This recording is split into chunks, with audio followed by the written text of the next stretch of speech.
السلام عليكم ورحمة الله وبركاته. الحمد لله والصلاة والسلام على رسول الله وعلى آله وأصحابه أجمعين أما بعد اتقوا الله عباد الله. മഹദിയായ ആയിഷ റളിയല്ലാഹു തആല അൻഹ ഉദ്ധരിക്കുന്ന ഹദീസിൽ മഹദി പറയുന്നത് കാണാം, മാ കുൻതു അഖ്ളി മാ യകൂനു അലയ്യ മിൻ റമളാന ഇല്ലാ ഫീ ശഅബാൻ ഹത്താ തുവഫിയ റസൂലുള്ളാഹി സ്വല്ലല്ലാഹു അലൈഹി വസല്ലം. ആയിഷ റളിയല്ലാഹു തആല അൻഹ പറഞ്ഞു, മാ കുൻതു അഖ്ളി, ഞാൻ ഖളാ വീട്ടാറുണ്ടായിരുന്നില്ല, മാ യകൂനു അലയ്യ മിൻ റമളാൻ, റമളാനിൽ നിന്നും എനിക്ക് ബാക്കിയുള്ളത്, റമളാനിൽ നിന്നും എന്താണോ എനിക്ക് ബാക്കിയുള്ളത് അത് ഞാൻ ഖളാ വീട്ടുമായിരുന്നില്ല, ഇല്ലാ ഫി ശഅബാൻ, അത് ശഅബാൻ മാസത്തിലായിരുന്നു ഞാൻ എന്ത് ചെയ്തിരുന്നത്, അത് ഖളാ വീട്ടിയിരുന്നത്.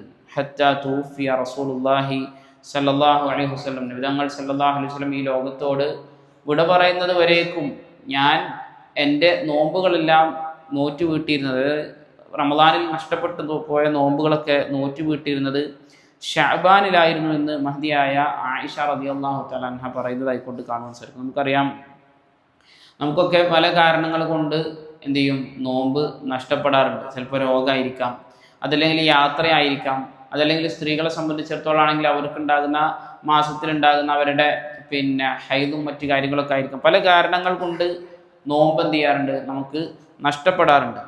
അത്തരത്തിൽ നോമ്പ് നഷ്ടപ്പെടുന്ന സമയത്ത് അത് നോറ്റ് വീട്ടേണ്ടുന്നത് ഷഅബാനിലാണ് എന്നല്ല, മറിച്ച് ഏത് സമയത്തും വീട്ടാം. പക്ഷെ അതിൻ്റെ അവസാന അവസരമാണ് ഷഅബാൻ എന്നത്. ഷഅബാൻ കഴിഞ്ഞ് കഴിഞ്ഞാൽ പിന്നെ അടുത്ത റമദാൻ വരവായി. അപ്പം അതിന് മുമ്പായി കൊണ്ട് തന്നെ നമ്മുടെ മേലുള്ള നോമ്പ് നോറ്റ് വീട്ടേണ്ടതുണ്ട്.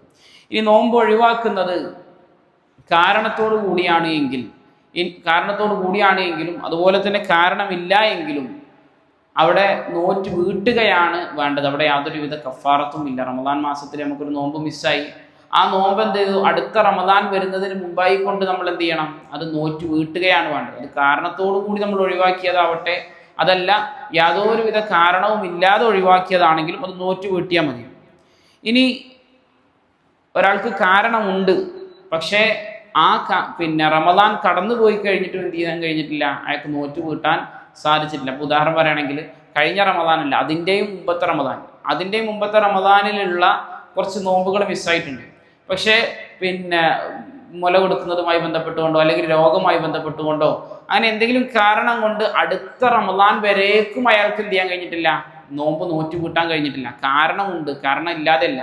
അപ്പോൾ അതുവരേക്കും അയാൾക്ക് എന്ത് ചെയ്തിട്ടില്ല, നോമ്പ് നോറ്റ് കൂട്ടാൻ കഴിഞ്ഞിട്ടില്ല എങ്കിൽ അയാൾ ആ റമദാൻ കഴിഞ്ഞാലും അയാൾക്ക് കുഴപ്പമില്ല. അയാൾക്ക് സൗകര്യപ്പെടുന്ന ഒരു സമയത്ത് എന്ത് ചെയ്താൽ മതി, നോമ്പ് നോറ്റ് വീട്ടിയാൽ മതി. അയാൾ എന്ത് ചെയ്യേണ്ട, കഫാറത്ത് കൊടുക്കേണ്ട ആവശ്യം ഇല്ല. എന്നാൽ നോറ്റ് വീട്ടാനുള്ള സമയമൊക്കെ ഉണ്ടായിരുന്നു, പക്ഷെ അടുത്ത റമദാൻ വന്നിട്ടും അയാൾ എന്ത് ചെയ്തിട്ടില്ല, അത് നോറ്റ് വീട്ടിയിട്ടില്ല. അങ്ങനെയുള്ള ആളാണെങ്കിൽ അയാൾ നോമ്പ് നോറ്റ് വീട്ടുകയും ചെയ്യണം, അതോടൊപ്പം തന്നെ കഫാറത്ത് കൊടുക്കുകയും ചെയ്യണം. അതായത് 1.5 കിലോ അരി പാവപ്പെട്ട ആളുകൾക്ക് എന്ത് ചെയ്യണം, കൊടുക്കണം. അതല്ല എങ്കിൽ ഏതെങ്കിലും പാവപ്പെട്ട ആളുകൾക്ക് നമ്മൾ വിളിച്ച് നമ്മൾ ഭക്ഷണം തയ്യാറാക്കിയിട്ട് എന്ത് ചെയ്യാം, കൊടുക്കണം. അതാണ് അതുമായി ബന്ധപ്പെട്ടുകൊണ്ട് പറയാനുള്ളത്. ഇനി ഒരാൾക്ക് നോമ്പെടുക്കാനേ സാധിക്കുകയില്ല, ഒരാൾക്ക് നോമ്പെടുക്കാൻ തന്നെ സാധിക്കുകയില്ല, നിത്യരോഗിയാണ്, അതായത് ഒരു ഡോക്ടർ പറഞ്ഞു ഇനി ഒരിക്കലും എന്ത് ചെയ്യാൻ കഴിയില്ല, അദ്ദേഹത്തിന് നോമ്പെടുക്കാൻ സാധിക്കില്ല. അങ്ങനെയുള്ള ഒരാളാണ് എങ്കിൽ അയാൾ എന്ത് ചെയ്താൽ മതി, നോമ്പ് നോറ്റ് വീട്ടാൻ ഇതിനൊന്നും നിൽക്കണ്ട. അയാൾ എന്ത് ചെയ്യുക, ഓരോ ദിവസത്തിനും ഒരു 1.5 കിലോ അരി കൊടുക്കുക, അല്ലെങ്കിൽ ആളുകൾക്ക് ഭക്ഷണമായിക്കൊണ്ട് എന്ത് ചെയ്യുക, നൽകുകയും ചെയ്യുക. ഇതാണ് അതുമായി ബന്ധപ്പെട്ടുകൊണ്ട് നമ്മൾ മനസ്സിലാക്കേണ്ടത്. അല്ലാഹു സുബ്ഹാനഹു വ തആല കാര്യങ്ങൾ കൃത്യമായി മനസ്സിലാക്കാനും അതനുസരിച്ച് ജീവിതത്തിൽ പ്രാവർത്തികമാക്കാനും എല്ലാമുള്ള തൗഫീഖ് നമുക്ക് അവർക്കും നൽകി അനുഗ്രഹിക്കുമാറാകട്ടെ. സുബ്ഹാനകല്ലാഹു ബിഹംദിക അശ്ഹദു അൻ ലാ ഇലാഹ ഇല്ലാ അൻത അസ്തഗ്ഫിറുക വ അത്തൂബു ഇലൈക്. അസ്സലാമു അലൈക്കും വറഹ്മത്തുള്ളാഹി വബറകാതുഹു.